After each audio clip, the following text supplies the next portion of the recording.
Equity एक ऐसा asset class है जहां पर लॉन्ग टर्म में वेल्थ क्रिएशन की संभावना रहती है, लेकिन इक्विटी में भी आपके पास बहुत सारे चॉइसेस हैं।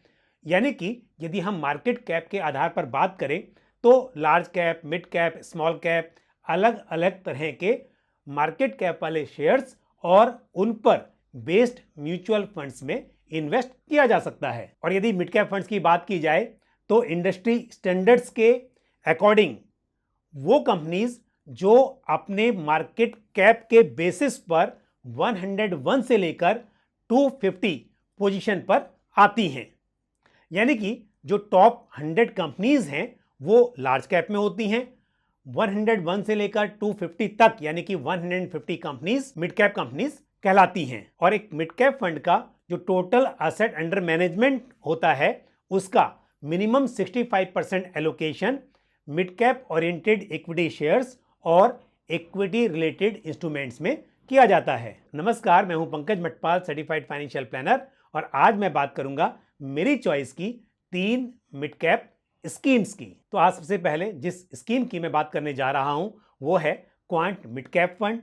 क्वांट मिड कैप फंड 9 मार्च 2001 को लॉन्च हुआ था और एज ऑन 30 नवंबर 2022 इस स्कीम का टोटल एसेट अंडर मैनेजमेंट करीब 1300 करोड़ का है। स्कीम ने लास्ट 1 ईयर में करीब 18% का रिटर्न डिलीवर किया है, वहीं 3 इयर्स का CAGR 36% से अधिक रहा है। लास्ट 5 इयर्स में ये स्कीम करीब 20% का कंपाउंडेड एनुअल ग्रोथ रेट दर्ज कराने में कामयाब रही है। अब यदि स्कीम के एक्सपेंस रेशियो की बात की जाए तो रेगुलर प्लान का जो एक्सपेंस रेशियो है वो है 2.68% और वहीं डायरेक्ट प्लान का एक्सपेंस रेशियो 0.63% है। अब बात करते हैं इस कैटेगरी में मेरी दूसरी चॉइस की, और वो है Motilal Oswal mid cap 30 fund. ये स्कीम 24 फरवरी 2014 को लॉन्च हुई थी और एज ऑन 30 नवंबर 2022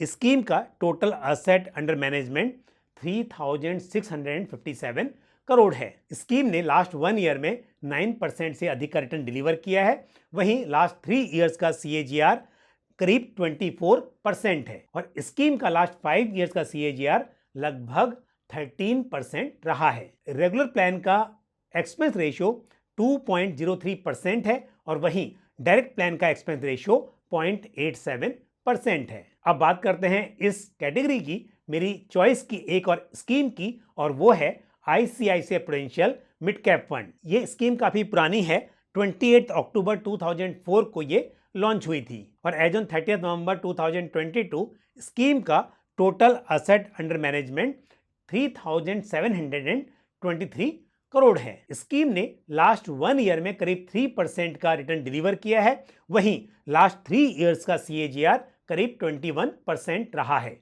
लास्ट 5 इयर्स में स्कीम ने 9.56% का कंपाउंडेड एनुअल ग्रोथ रेट दर्ज किया है। शायद इस स्कीम की लास्ट 1 ईयर की परफॉर्मेंस को देखकर आपको ये लगे कि इस स्कीम ने अच्छा परफॉर्म नहीं किया है, लेकिन जब भी हम इन्वेस्ट करते हैं तो ये देखना ज़्यादा जरूरी है कि आने वाले समय में वो स्कीम कैसा परफॉर्म करेगी, ये देखने की बजाय कि पास्ट में उसकी परफॉर्मेंस हिस्ट्री कैसी रही है। हालांकि पास्ट परफॉर्मेंस हिस्ट्री से कॉन्फिडेंस मिलता है और इसको समझने में आसानी होती है कि फंड मैनेजर ने उस स्कीम को किस तरह से मैनेज किया। लेकिन यदि किसी वक्त पर उस फंड के पोर्टफोलियो में बदलाव किए गए हैं और उन बदलाव को देखते हुए ये लगता है, या फिर जो पोर्टफोलियो है उसको देखकर लगता है कि ये समय के अनुकूल है और आगे इस स्कीम की परफॉर्मेंस में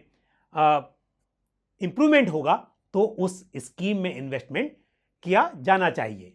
और यदि स्कीम के एक्सपेंस रेशियो की बात करें तो एज ऑन 30 नवंबर 2022 एक्सपेंस रेशियो 2.12% रेगुलर प्लान का और डायरेक्ट प्लान का एक्सपेंस रेशियो 1.16% है। यहां पर मैंने इन सभी स्कीम्स के रिटर्न्स जो आपको बताए ये रेगुलर प्लान के रिटर्न्स हैं। डायरेक्ट प्लान के रिटर्न इससे थोड़े और बेहतर हैं। यहां पर जिन 3 स्कीम्स का मैंने जिक्र किया उन सभी का benchmark Nifty mid cap 150 TRI है। तो यदि आप लॉन्ग टर्म के लिए इन्वेस्टमेंट कर रहे हैं और अपने पोर्टफोलियो में मिड कैप फंड का एक्सपोजर बढ़ाना चाहते हैं या मिड कैप फंड ऐड करना चाहते हैं, तो मेरे हिसाब से इनमें से कोई भी स्कीम कंसिडर की जा सकती है। तो इनमें से क्या कोई स्कीम है आपके पोर्टफोलियो में? आप कमेंट करके मुझे बता सकते हैं। आज के लिए बस इतना ही, मुझे दीजिए इजाजत।